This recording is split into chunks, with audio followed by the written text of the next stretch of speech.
and also digital media marketing. So over the last decade, the team has been working in this different field and also working in the blockchain space, both as investors, speculators, and actually working different contracts within the space. And we saw an opportunity to bridge the traditional world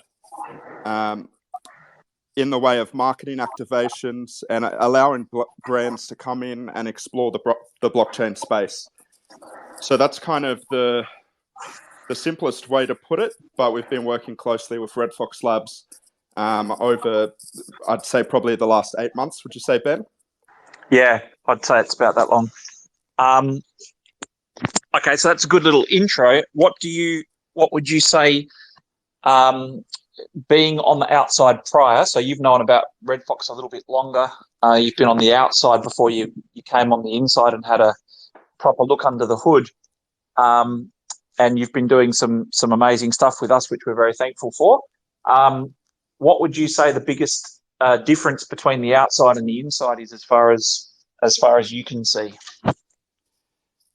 Definitely the biggest thing that I've noticed, and also the team has noticed, is that the RFOX ecosystem itself is a lot larger than it appears at first.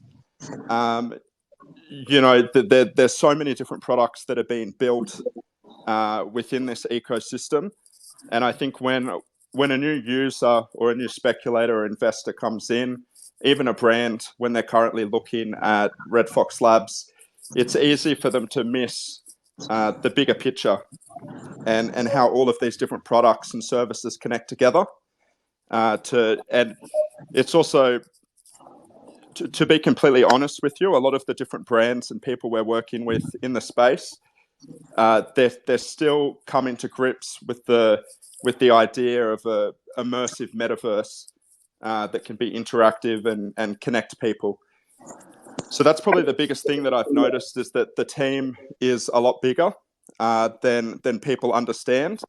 This is a business that I heard about well over a year ago, that I thought was quite a small company at first, and then to find out that they've scaled and have, I think, over 50 full-time workers now working with them. So it's a lot larger under the hood than it appears.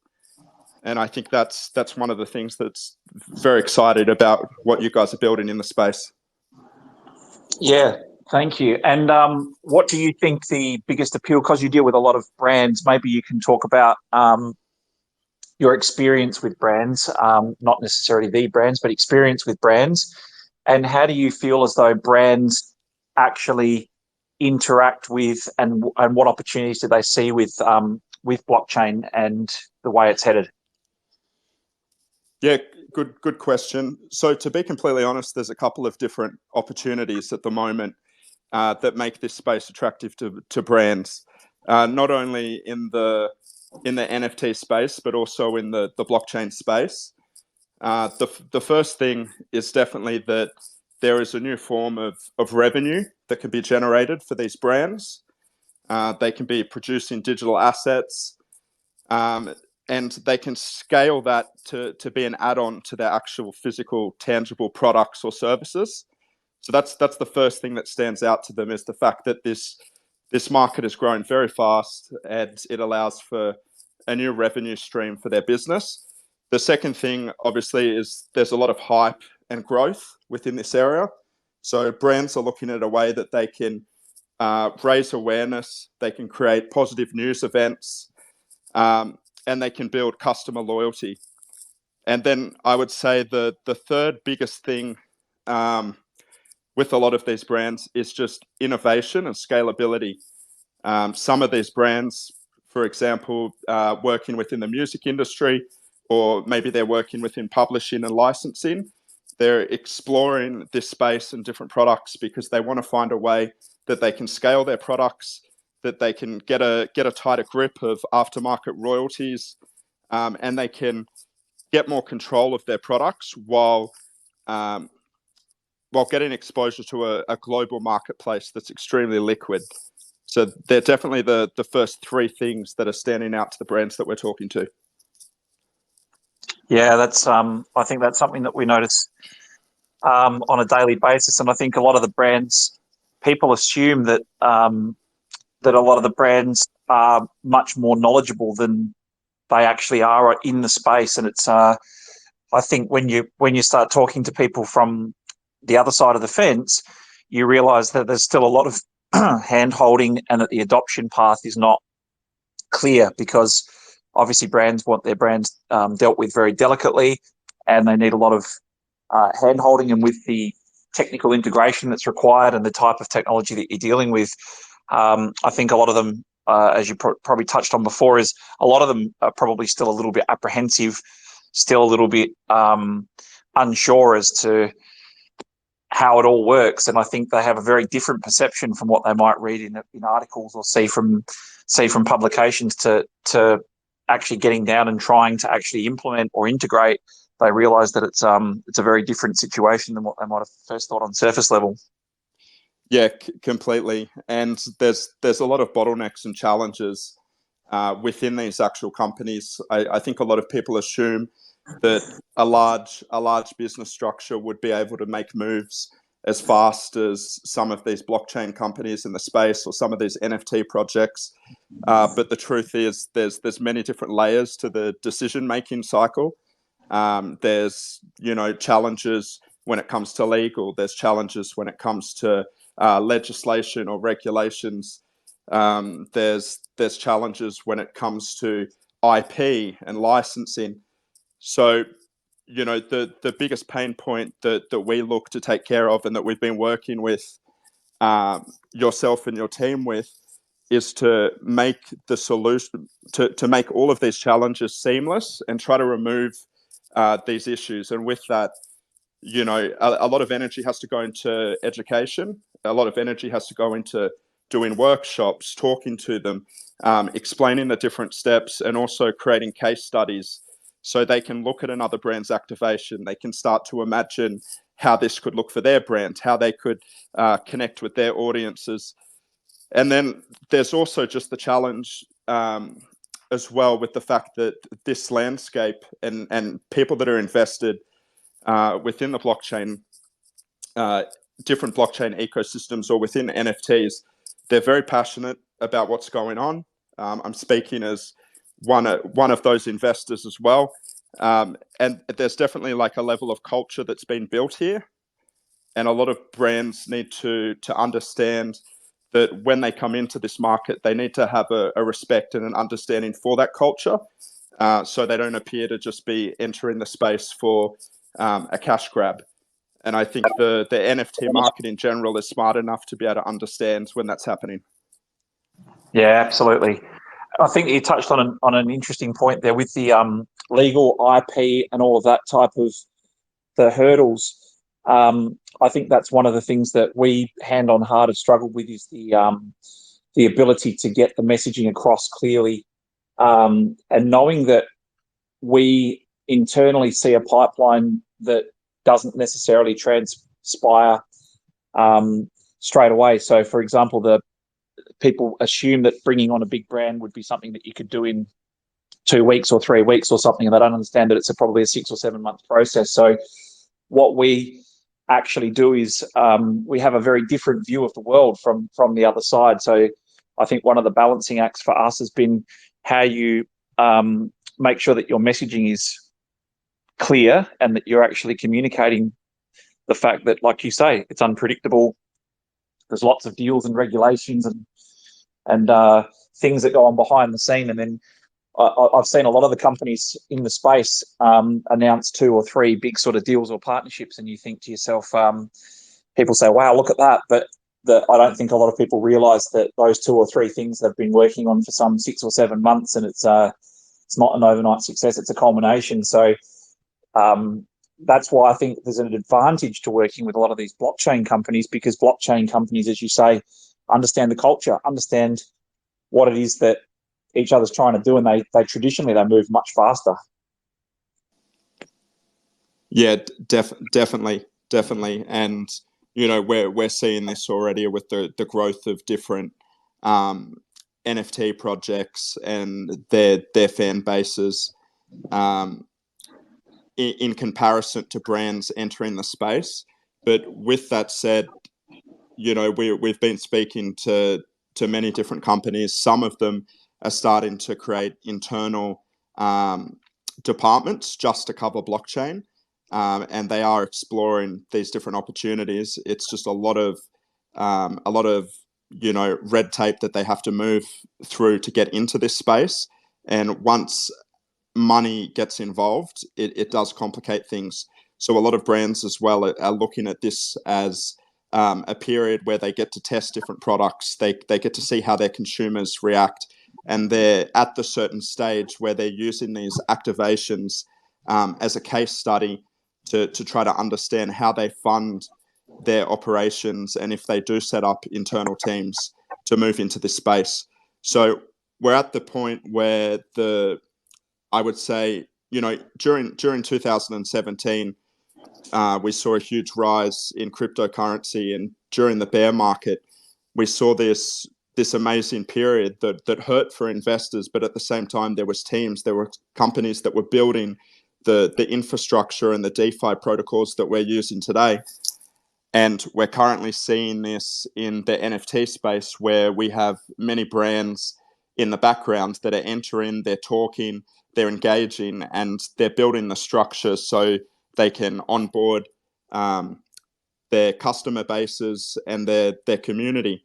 And we're in that, I would say, probably 2018 to 2019 period where a lot of building was taking place. Yeah, absolutely. I think one of the things that I've noticed as well is from the building side. Obviously, when we sort of changed direction a bit to make sure that we didn't do a linear build and build one thing after another, but build everything simultaneously so that it clicks in, because obviously that's a lot more crazy, but it long term it means we get things out quicker.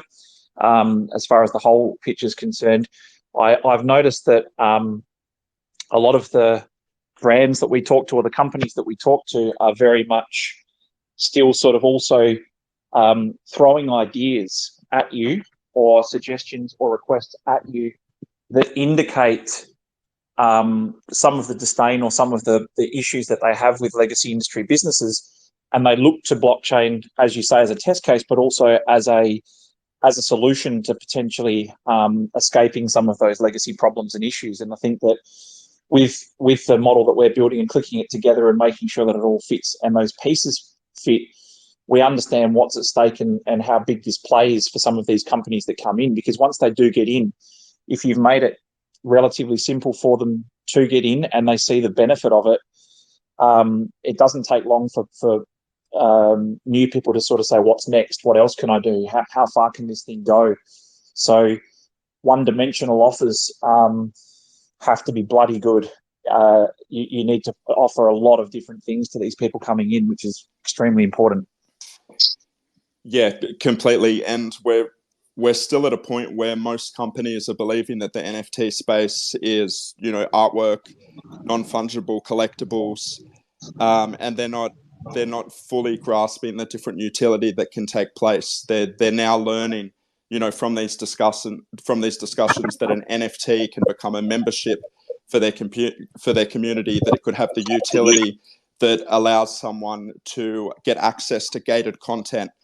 It could have the utility that allows them to get, wearables that are sent to them, to give them access to physical products, to give them access to royalties, or to give them access to actual IP that they can go and build derivative businesses with. So when you get into these discussions, it's almost like a light bulb kind of switches on the more and more you talk about the different opportunities. But to be completely honest, the majority of the space, when it comes to brands and corporate, they still believe that this is, an arts and collectible, and that they don't understand some of the things that could actually, some of the capabilities that are out there, and some of the things that we could do within these different interconnected metaverses. Absolutely, 100%. I think the thing that I see, we always try and predict what's going to happen 3 or 4 steps ahead and try and build to be where the market will head rather than where it is now. And I think that one of the things that I see personally is that, you know, the outside the traditional or the legacy businesses and the business models and the way that companies have been run for a long period of time have sort of looked at blockchain as the, you know, unstable, new, unpredictable, almost a little bit of a scoff in the beginning. And what is the saying? In the first they ignore you, then they laugh at you, then they fight you. But the thing that you're seeing now is a transition of wealth and the amount of money that's being generated in the space through the innovation. It's very much a case now that we're starting to see a transition of a lot of businesses thinking to themselves, if we don't get involved in this quickly and don't have a toe in the water, we're going to get left behind, because a lot of traditional businesses are struggling, and this is where the innovation's happening. And if this innovation keeps moving at this pace and you put the power in people's hands that understand the space and understand the innovation, I think it's extremely exciting for people that are in the space, understand the space, and have a chance to really dictate how things look and move going forwards. Exactly. And just another thing to note is we're also seeing a transition of decision makers, where we're seeing people that are entering roles where they actually have power to make decisions for these brands, and they're coming of age where they're moving into these positions where they can influence the direction that the company is going into. And I think that's just an exciting thing to see as well. You look at businesses like Twitter, for example, is a good example, and many other software companies. You now have key decision makers that are already investing in the NFT space, and they're bringing their passion into their decision making decisions that actually allow these businesses to move into this space. So it's almost like a coming of age as well, and that's, you know, that paired with COVID is acting as a catalyst to a lot of these protocols and a lot of the growth in the NFT space. Yeah, actually, that's a question I wanted to ask you, because you had an interesting conversation with me in relation to this. But it's interesting that the big brands are now buying into NFTs. And for those people who are listening that don't know, you've got some really, really prominent and famous cases of people buying in. And the thing is that it's the type of access that it gives you, entry to these communities. It's quite an astonishing transition, isn't it? Really, when the brands are actually coming to these communities as opposed to the communities going to the brands. Yeah, definitely. You look at companies like Visa, for example, buying a CryptoPunk. There was a large iced tea company in the US buying a Bored Ape, and you start to understand that this is a new way that businesses can purchase an asset, can purchase something that gives them the capabilities to create derivative ideas or derivative businesses within their messaging and within their products. And it allows them to instantly open up to a market base where you have people that are liquid in their investments. They're influential within the market, and they're more likely to support that company's products. And we're seeing more and more brands use this as almost like as a sale or marketing activity, where they know that by purchasing an NFT project, or, you know, a profile pic project, or whatever it is, they can get access to these communities, and they can get access to that part of the attention economy that's happening in the space. Yeah, and I think another really interesting point on that is that if people try and follow what a traditional company is doing, and let's just say it's an apparel company and you wanted to try and copy what that company's doing, there's so much information on that out there.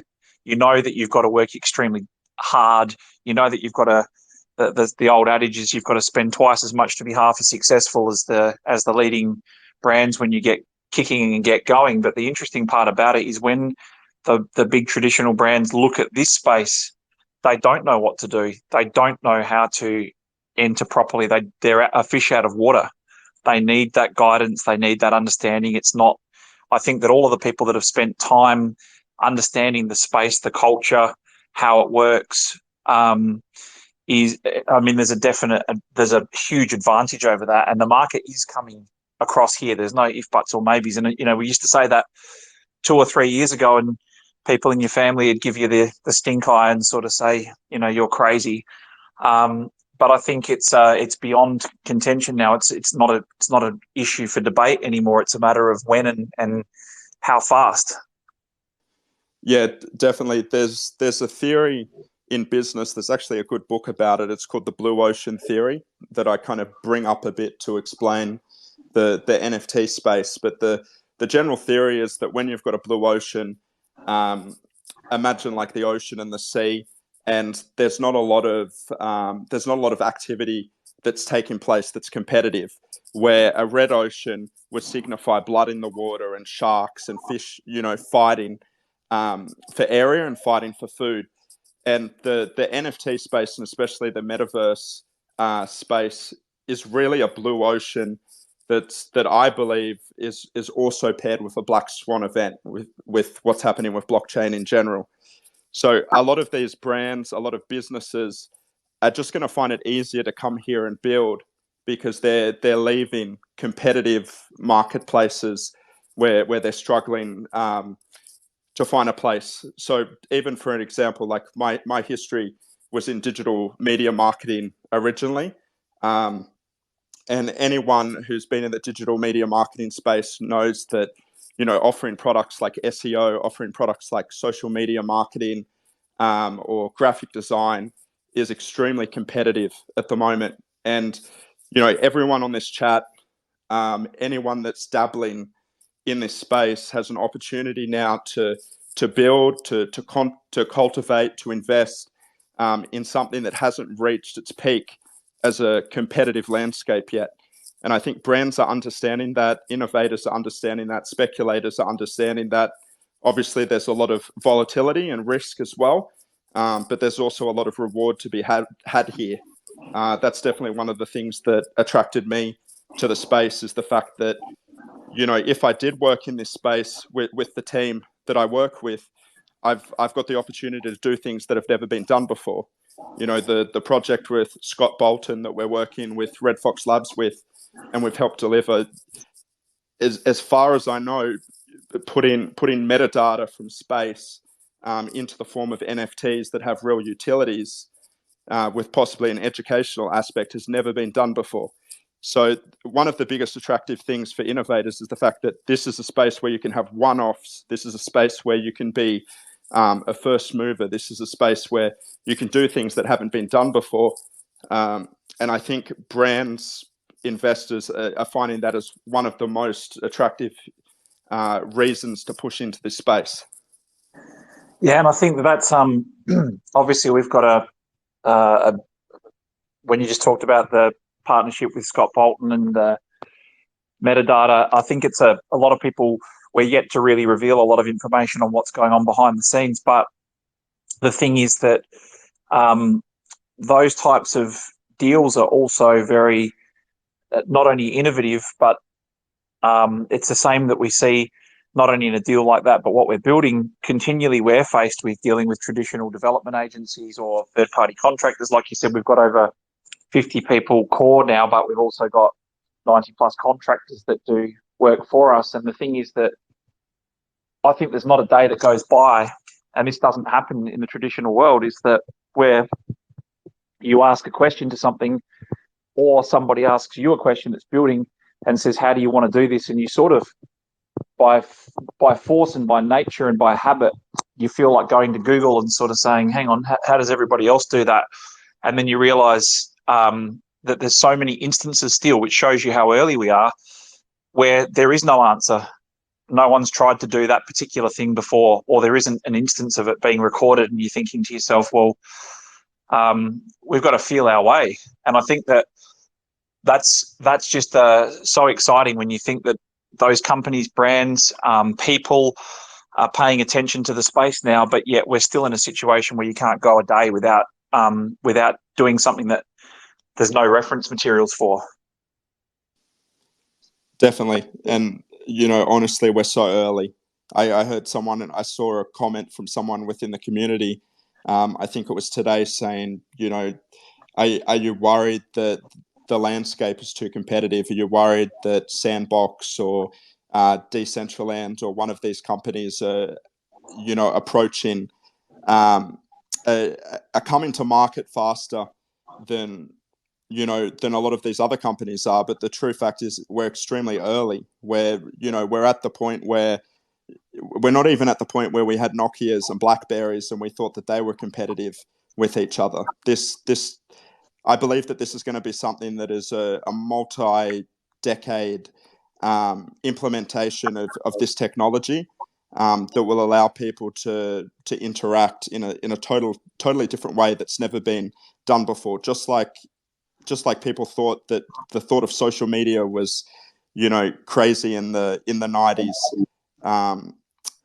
And yeah, it's kind of like the fact is we're just extremely early. Companies need to be in a position where they can pivot, where they can change. And messaging also needs to be, flexible towards the way that the market is moving, because new innovations are coming out every day. Exactly. I think we get asked from a community perspective as well, and we'll open up to questions soon. But the thing is that we get asked from a community perspective all the time. We get told,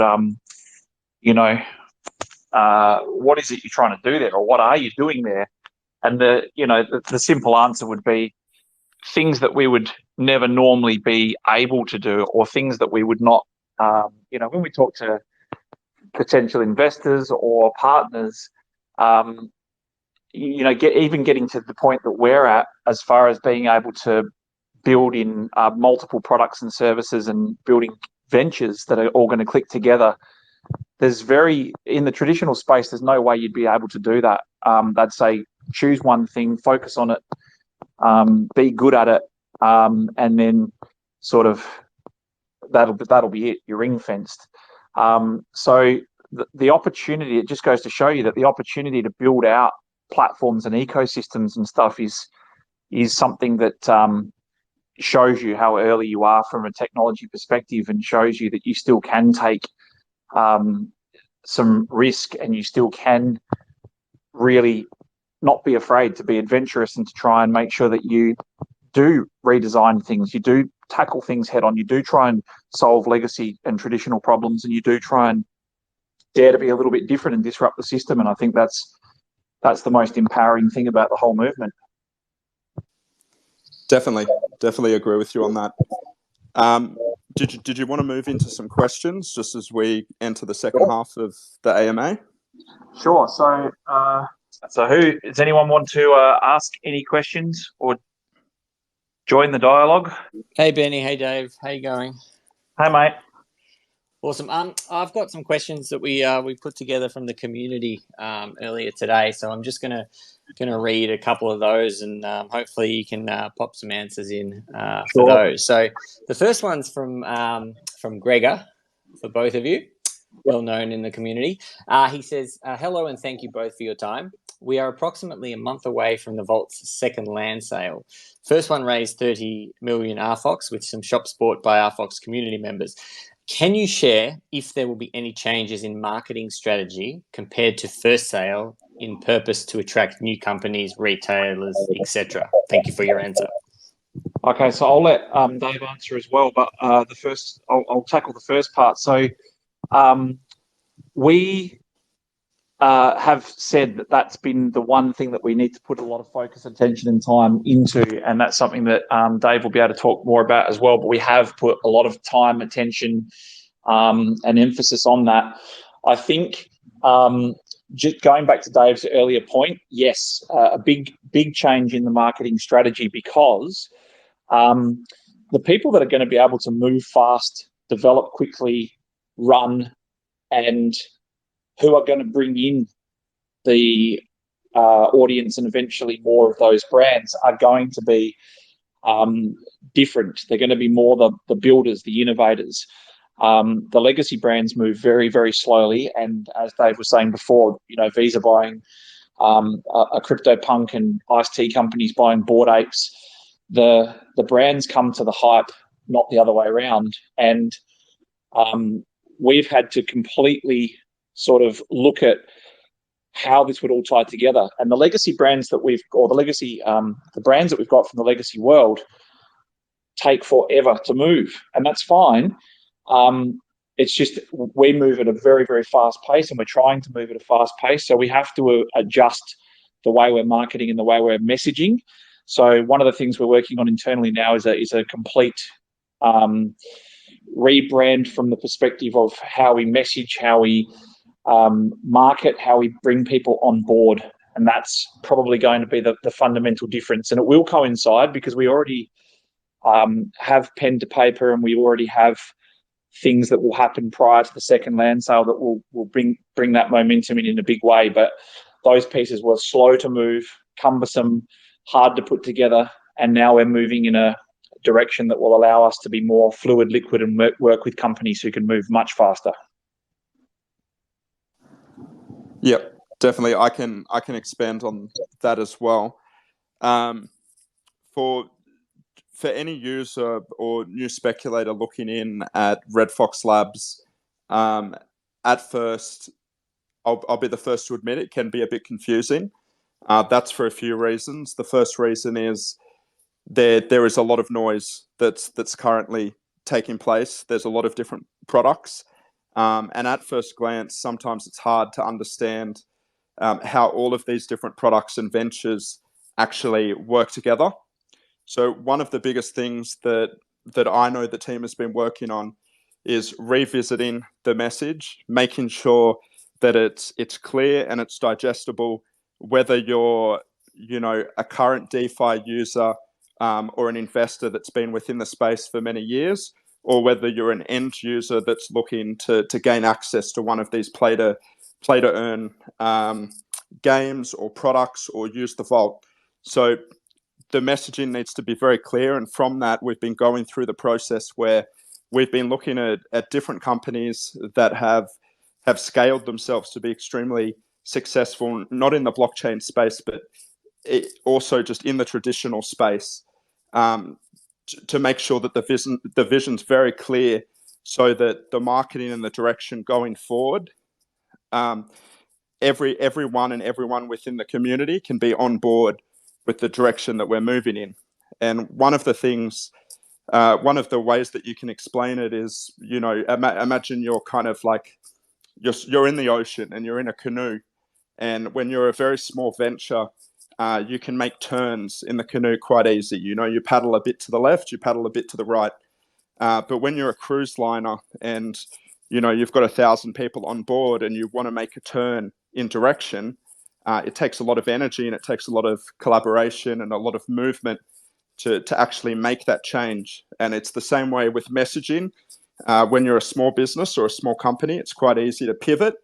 But when you're, a huge business, it's a lot harder to pivot, and you need to make sure that you're building in the direction where your messaging and your vision is in line with your long-term goals. So over the last 2 to 3 months, there's been a lot of discussion. There's been a lot of talking to people. There's been a lot of listening to the community as well, talking to the business ambassadors, and really trying to hone in with, what is the end game? What is the 20-year mission for this business and beyond?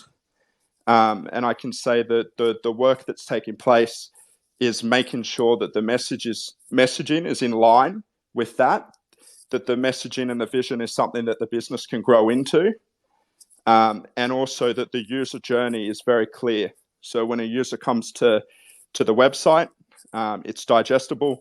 They can understand that this ecosystem has multiple ventures. They can understand that there's an aspect for finance, for gaming, for the Vault metaverse, for the white label solution, and for all of these different products that are rolling out. And they can also see that there is a clear roadmap that's happening, not just for RedFOX Labs or for games, but for the whole ecosystem. So I think one of the frustrations that me being an outsider looking in has been is the community might not have been provided with the infographics, the education and the clear messaging to be able to go and talk about RedFOX Labs and to sell everything that's going on within the ecosystem. So the team's been working very hard to strip things back, make sure that the messaging is clear, make sure that the roadmap indicates how big this venture is and all the moving parts, give the community a organizational chart so it's very clear for a new user or a speculator to understand how this thing is structured, and also making sure that the long-term vision is extremely clear. So there's been a lot of work going on in the background. Yeah, and that's one of the things that hand on heart that I've learned as well is that, we want to run, we want to move, and it's only been in the last few months when we've been talking to bigger partners and stronger investor groups coming to us that we've realised that, I've said it before, I'll say it openly. One of the big investment companies that we were talking to a couple of weeks ago said, I've heard your story, I've heard where you've come from and what you've done, and it was like listening to a Holocaust survivor. It was like all the hurdles and all the things that you've had to go through. That's awesome. You've survived through bear markets and you've got to this point, which is a miracle considering you haven't taken outside equity funding or anything like that. But realistically, that's where you were. This is where you are. And when they repackage up what we do and they have a look under the hood, they say, wow, you're just a few. You need to get your messaging right and you need to make sure that you're bringing people up to speed with exactly where you are, because people don't understand how big this is underneath the surface. And when it does click, it'll click fast, and you need to be ready for that you need to be ready to handle that. So part of the messaging and the marketing, so finalizing that question that you've asked, part of the messaging and marketing also surrounds the onboarding. So as stated, if you get that messaging clear, concise and right, and everybody goes, right, I want in, we've got to deal with simple things that are complex. Like, for example, I've got RFOX. Great.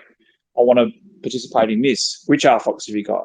On the ETH or the BSC side? So we've got a lot of stuff going on behind the scenes and a lot of stuff being built to try and make this heading towards being like a one-click and a grandma friendly as far as people coming in. And that takes a lot of infrastructure and a lot of development on the underneath. That's why there's so many contractors as well. But we're getting there bit by bit. So yes, the answer to the question is marketing is changing rapidly and it will be in time for the second sale. Fantastic. There was some absolute gold in all that. So thank you for the comprehensive answer on that one. No problem. Another one. So this is from Mr. SN Rub. He says, can you tell us about some of, this is for Dave, can you tell us about some of the work you have done with previous partnerships in the music industry and how that could look incorporated in the vault, i.e. albums and concerts? Yeah, definitely. So this question is probably more tailored to my co-founder partner that's also involved. But I can say that his experience was working within the music industry, both on touring, management, and also sponsorship and fashion deals for nearly the last decade. If you go to our website, you'll also see different creatives that have worked within the music space.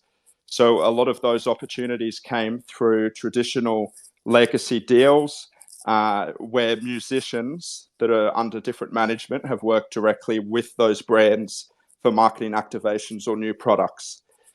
So to also to be clear on this, that when working with musicians, it's not as easy as just going directly to the musician. With any of these high-end musicians, you've got to work through management. You've got to also understand that a lot of them are looking for capital upfront to be a part of an activation or a show. And then also, there's, I guess you would almost call it, there's an onboarding amount of time that goes into this, working with their managers and with a PR agency or their distribution channels to get them involved. But the truth is we do have the capacity to bring on entertainment and to bring on musicians, especially within hip hop. That's probably all I can say right now. I can't give you any names. Yeah, I guess following on from that, the second part of that question that he's got is, without naming names, have you spoken to anyone that could be interested in potential concerts in the vault? Mate, you got to leave. You put that part at the beginning of the question as well. Yes. The answer is yes, and not just for music and entertainment, but also for utilizing NFTs within that musician's fan base. So both. I think the thing that people like, the thing is, if you know that you've got a product or a group of products that are coming to market, and you put the dots together on what we've been saying in relation to, it takes a long period of time to get these types of brands and partnerships on board and all the rest of it. There's a tremendous amount of work that goes into coincide, making those things collide and come together. It's not just a matter of clicking your fingers or saying, I've got a lemonade stand, I'm going to open up for business, and every single person that's ever drunk anything in their lives will be standing there waiting. It's there's a lot of work in coordination, and we've said this many times over, and that is that when you decide to build everything so that it can click in together, the long-term benefit for our investors, our holders, our partners, is that once this thing's up and running, this has monstrous potential. So the thing is that it is worth sort of saying, how do we underpin it? How do we not build it on sand? How do we make sure that the infrastructure is right? And how do we make sure that we're doing things like a unified identification login process, so that it doesn't matter which door you come in, whether it's through games or whether it's through the vault or whether it's through finance or whether it's through media, doesn't matter. You all end up in the same, you've got one access pass and it gets you everywhere. We're trying to make sure that a lot of this, the foundations are built. So, and don't forget, we've made this very clear as well.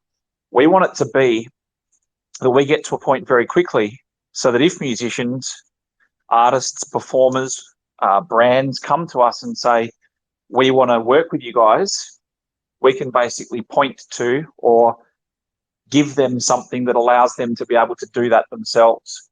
The issue that we can see already, and we're actually saying no to clients now, and you might say, come on, you need the exposure, or you need the, no, we don't. It's going to set us back. We're saying yes to clients as well, obviously, but we're choosing to say no to some because it's too much work. The team is spread too thin, and it won't benefit us long term. So I think it's an exciting period, but you have to get the structure right so that you can make sure that that when it does click together and when people start using it, it doesn't topple over straight away. Yeah, exactly. These different products need to be scalable, and they need to be built out to a point where different musicians can easily interact with the community, and it's not taking a huge amount of resources to make that happen.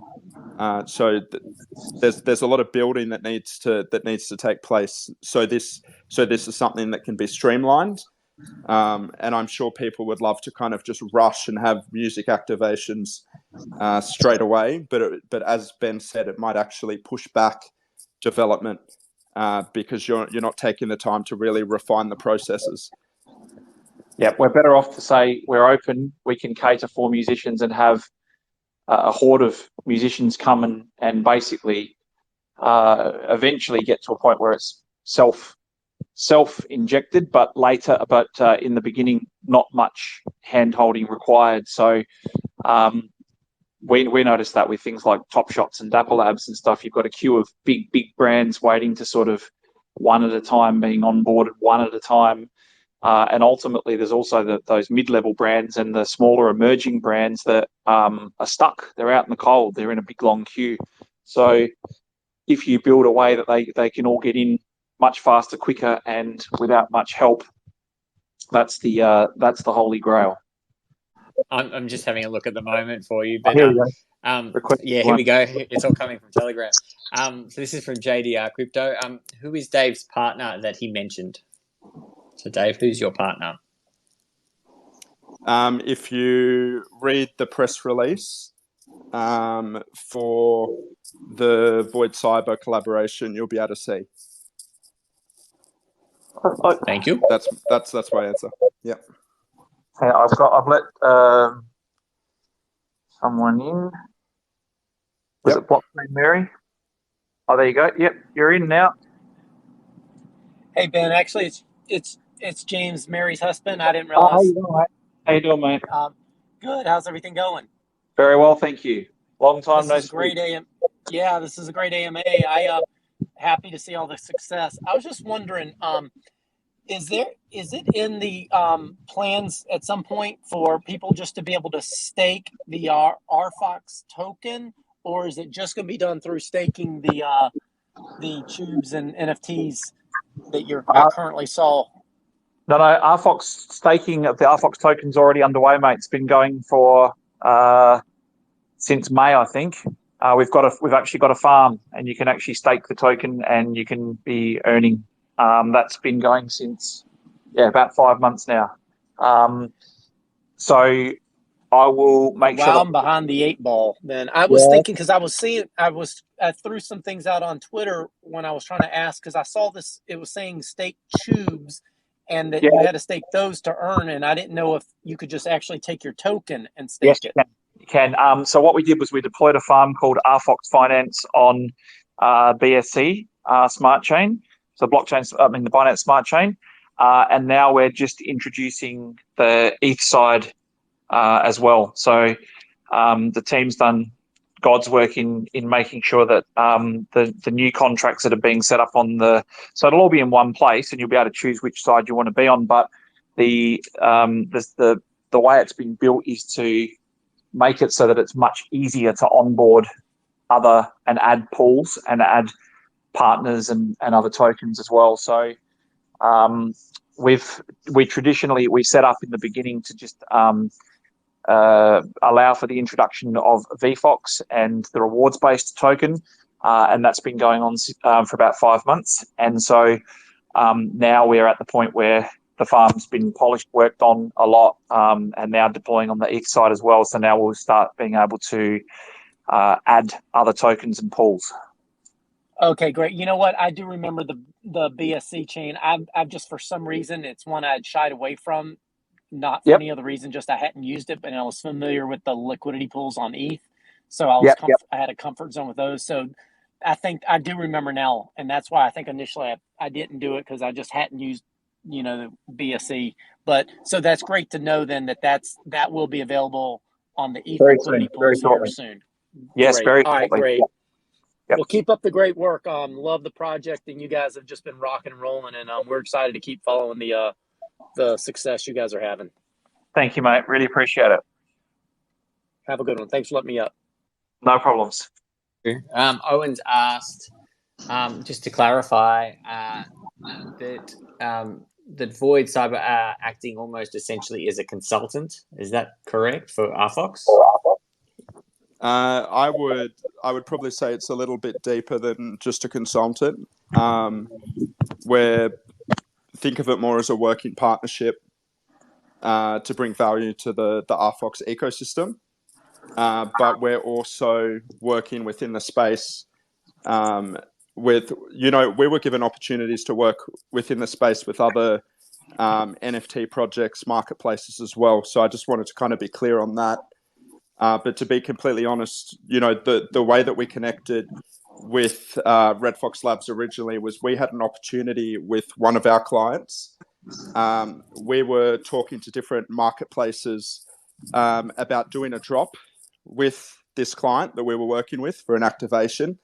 And we were sent in the direction of RFOX because number one, I'd heard good stuff in different circles with different Australians, and it was quite popular over here. So I reached out and I connected with Benny, and then we just noticed that I guess the amount of attention to detail that we got when bringing this opportunity to work with this brand was a lot better than the other businesses that we were reaching out to. Mind you, they also had market caps a lot larger. RedFOX Labs at the time.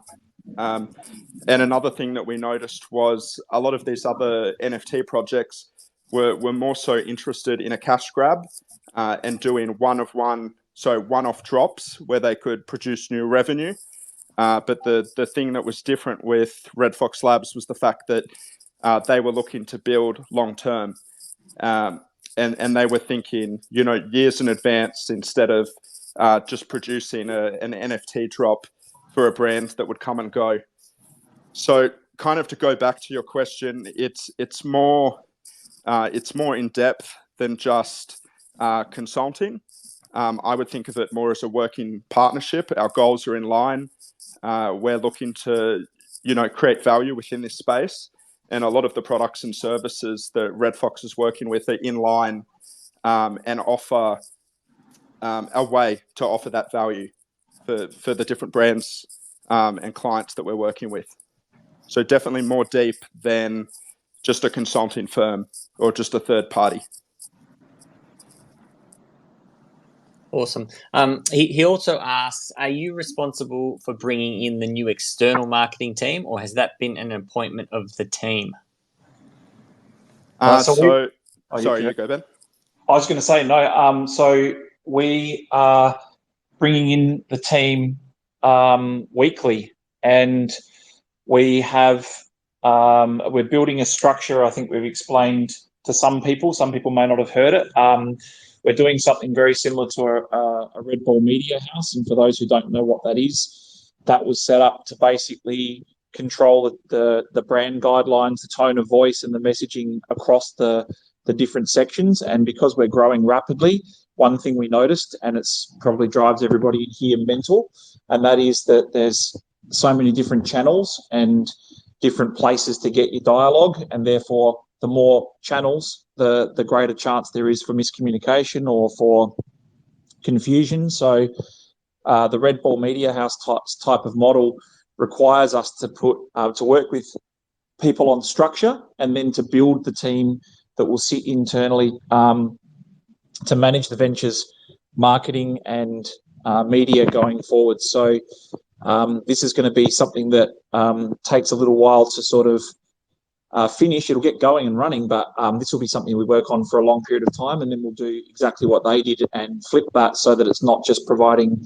marketing and media across our ventures, but it will also be outwardly bringing in revenue for the organisation as well, because we'll be able to tap into the resources that we have to be able to provide services to external parties. Dave, do you want to add something? That about covers it. But I would say, I've been active working with the team for marketing, and together we've been reviewing the messaging, and the team is actively scaling the structure. And as Ben said, they're moving towards a structure where they have a Red Bull House media team that can work as an organized team within the structure, that can do marketing over all of the different ventures. And I think once that's in place and working as a system, the marketing will be coming more from a central voice, and it will be a lot more efficient. Yep. So that's I think a lot of the work that so in the past, we would have been talking much more about what's coming up and what we're doing and all the rest of it. And as stated, now we're just really making sure that we've got our heads down and our bums up. And I think it's getting this structure right so that we can actually have a very solid foundation for going forwards. And that's not something that has happened overnight, and it's not something that we're just starting now either. It's been a work in progress for some period of time. So it won't be long before we see the results of that. So that's what's very exciting, and it will coincide with product releases as well. So it's been a long, hard journey, but the fact is that I think that once people see what's underneath the hood and what's underneath the surface, it's definitely been worth all of the hard work and effort that's going in. But we've still got a long way to go. All right, so that it looks like we're out of time. So If you do have questions, please pass them on through the community, and the BAs can either answer that or come back and give those questions to us if they're too tricky or curly. But thank you so much for taking the time to come along and give up your precious time to listen to us. We really, really do appreciate the fact that you've taken that time. Thanks so much, Ben. Yep. Yeah, thank you so much. Have a great week and evening, and speak to you very shortly.